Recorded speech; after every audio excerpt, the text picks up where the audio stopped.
Thank you very much. Always when I hear introductions like that, I always feel I must be dead or something. That I don't remember doing those things, but thank you for those kind words. I'm very grateful, as the President has said, to be on the Secwepemc First Nations traditional land and thank them for the hospitality of welcoming me here. And I want to thank Roger Barnsley and Chief Nathan Matthew also, and already the welcome has been wonderful, and I've been walked around the campus by the President, and it's been extremely interesting to see this campus growing. It's the second time I've been here, and it's great to be back and to see all of you out tonight when it's so nice out and you might be doing something walking outside in the wonderful weather.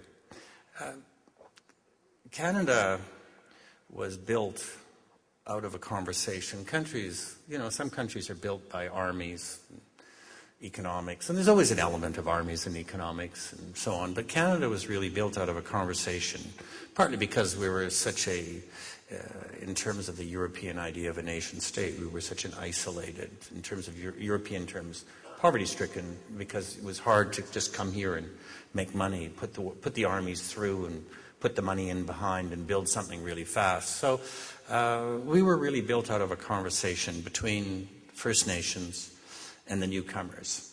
And behind the First Nations came, of course, the Métis people.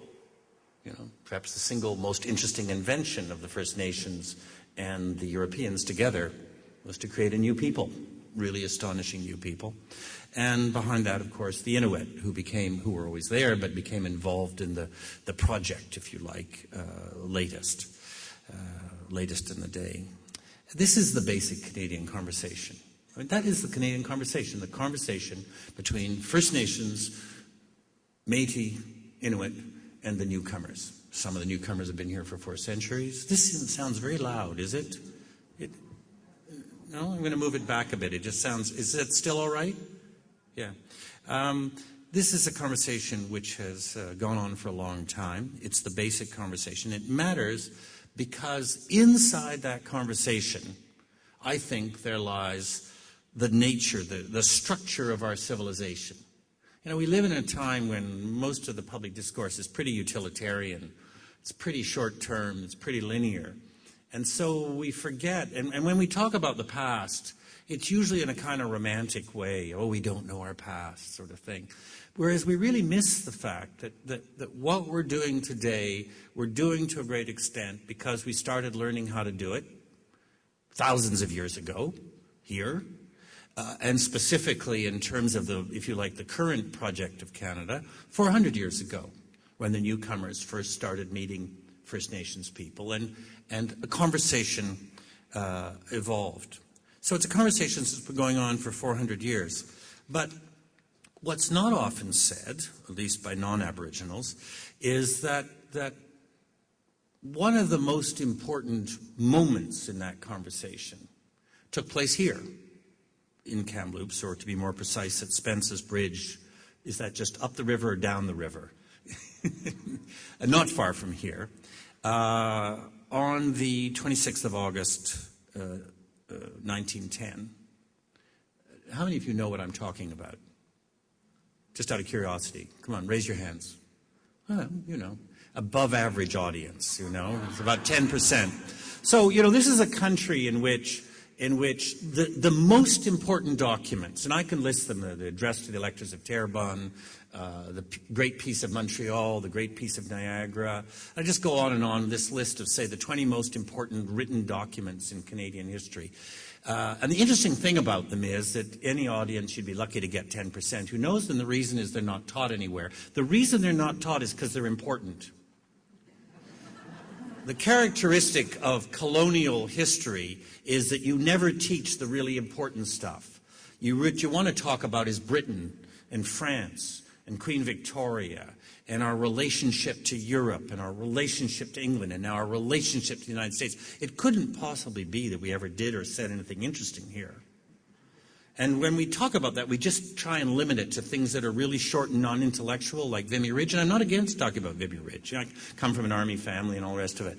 But we try very hard to make sure that anything, it's very colonial, anything intellectual is not mentioned. Because if you mention something as an intellectual, a philosophical, a political philosophical idea as having originated here, that would mean we weren't a colony. So you desperately don't want to mention it. So we do not mention that one of the most important moments in Canadian history took place when 18 chiefs met with Wilfrid Laurier on the most important road trip ever done in Canada, which was through the summer of 1910 when the great Prime Minister, in the last year of his Prime Ministership, he didn't know it was the last year, crossed the country, stopping everywhere and talking to everybody. And out of that trip came the farmers' movement, transfer payments, women's vote, egalitarianism, the desire for an elected Senate. It's on the list. It was on the list. And one of the most interesting things that happened was that in the beginning of the comeback from the low point of the Aboriginal people, which you could put it around 1900, 1908, when disease had decimated the population and other things, the beginning of the comeback, you could actually argue, started right here with the presentation of what's known as the Memorial to Wilfrid Laurier from the chiefs of the Shuswap, Okanagan, and Couteau tribes. And it's a remarkable document. The President and I were talking about that you know, he just read it. And you read this thing and think, my God, was this written yesterday? It's a philosophical interpretation of the real history of the country, which is, say, the First Nations history of the country, and its meeting with the non-Aboriginals and what the expectations were from the very beginning. It's one of the most brilliant analytic documents put together on this subject. At a time when, remember, the empires were all powerful. We have no idea today what it felt like to live in that imperial era when 4 or 5 empires, you know, the British, the French, the Germans, the Italians, and the Americans, controlled the world with a detail which is not imaginable today. I mean, the American empire today is amateur night at the Bijou compared to the way the British and the French and the Germans and the Americans of that day and the Italians ran the world. In every detail, they ran it. And so in the midst of all of that came this document, which began with, we welcome you here, and we are glad we have met you in our country. That's the beginning of it. And then there's a very ironic and wonderful section where they say, we're delighted to meet you because you're a French Canadian. And we always thought, this is the Shuswap and Okanagan, etc. We've always thought about the French Canadians as being the real whites, because we could trust the French Canadians because they lived with us quite well. Then the other people came, the Protestants, and acted badly pretty fast. So we're delighted to see a Prime Minister who's a real white, because we feel we can trust you and have a conversation with you. This is really funny, really smart, really sophisticated, and quite wicked, you know. And then they go on. The French Canadians, were the first to find us in this country. There's irony right there, you know. It could be read 2 or 3 ways. We never asked them to come here. Nevertheless, we treated them kindly and with hospitality and helped them all we could. And that's the beginning of it. And you just have the sense there that something historic is being written. And, you know, you have to read it yourself. You can call it up on the internet and so on. So this conversation has been going on for 400 years. And for the first 250 years, essentially, it was a conversation in which the Aboriginal peoples were dominant or were equal partners. Now, it depends on where you were. If you were in southern Ontario, Quebec, if you like, the partnership starts getting broken around 1820.